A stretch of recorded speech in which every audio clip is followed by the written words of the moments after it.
performance doing some drop-in pistons and rod assemblies on a 6.4 Hemi. Just thought I'd show you one.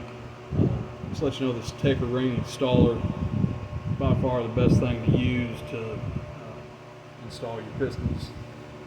Helps the rings seat easier when you're doing the install.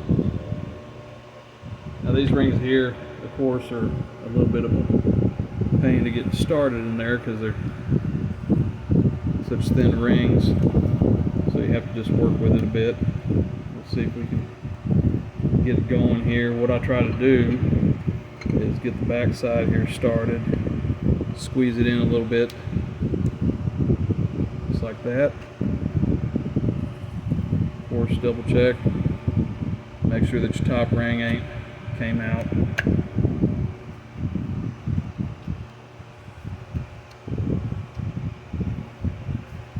And then we'll have a little bit of the skirt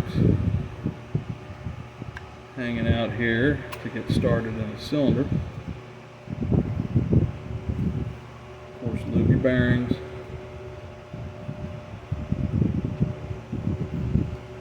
Make sure that you have intake valve up.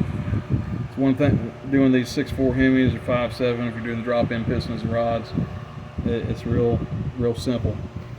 Intake valve to the top, exhaust valve notch to the bottom.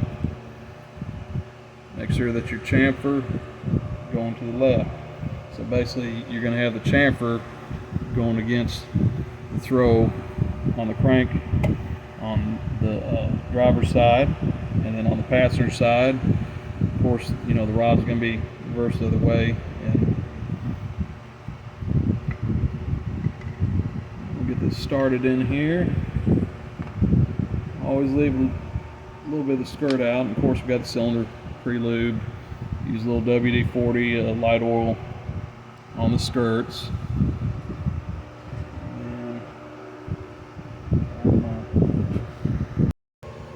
Alright, so make sure that your tapered ring installer is square to the deck. Light taps on there. It does have a little bit of lip on the bottom to help start it in the cylinder, but most of the time, unless you tell the machinist, they're not going to chamfer that to make the rings go in easier. Light taps. Don't slam it home. This ain't your girlfriend, your wife, you know. Easy to get it started a little bit. Taps on your installer. Make sure that it's staying square.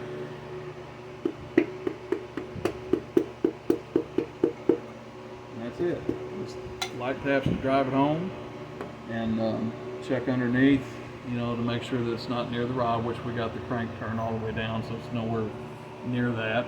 But I'll bring it the rest of the way down, put the cap on, and put the bolts in, and then once we get everything else assembled, go back through and we'll torque all the bolts to spec. Hope this helps you guys.